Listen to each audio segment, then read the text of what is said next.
Hello guys, welcome back to my channel రూపాయి రోన్. అయితే ఈరోజు అయితే వీడియో మస్తు ఉంటుంది మ్యాచ్ గురించి. మ్యాచ్ అయితే అబ్బాబ్బా, నేను ఫస్ట్ వాళ్ళు 250 రన్స్, న్యూజిలాండ్ వాళ్ళు 250 కొట్టగానే నేను ఒకటే అనుకున్నా, 250 మనోళ్ళు అయితే ఆడుకుంటారు, మెల్లిగా ఆడుకుంటా పాడుకుంటా చేసేస్తారు, పెద్ద టెన్షన్ ఏం లేదనుకున్నా. సేమ్ అట్లనే అయింది. మధ్యలో ఒక్కదారి టెన్షన్ పడ్డా. ఇక్కడ అంటే కోహ్లీ జస్ట్ ఇట్లా వచ్చి అట్లా వెళ్ళిపోవడం జరిగింది కదా ఒకటే రన్కి.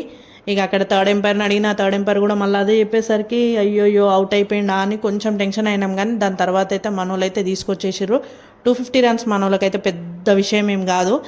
అండ్ అనుకున్న రీతిగా ఇండియా అయితే టైటిల్ విన్ అయిపోయింది. ICC fourth world cup fourth title win అయితే ఇండియా అయిపోయింది. అండ్ మనం ఎంత సూపర్ హ్యాపీగా ఉంటాం. అందరు ఇండియా మొత్తం ఎదురు చూసేది మ్యాచ్ కోసం కదా. ఫైనల్స్ ఎప్పుడు వస్తాయి, పైన క్రాకర్స్ ధూమ్ ధామ్ జరుగుతుంది. మస్తు అంటే మస్తు ఎంజాయ్ చేసిన మ్యాచ్ అయితే. అండ్ ఇంకా మీరు కూడా ఎవరైనా ఎంజాయ్ చేసి ఉంటే మాత్రం ఖచ్చితంగా నాకు కామెంట్ చేయండి. Okay, bye.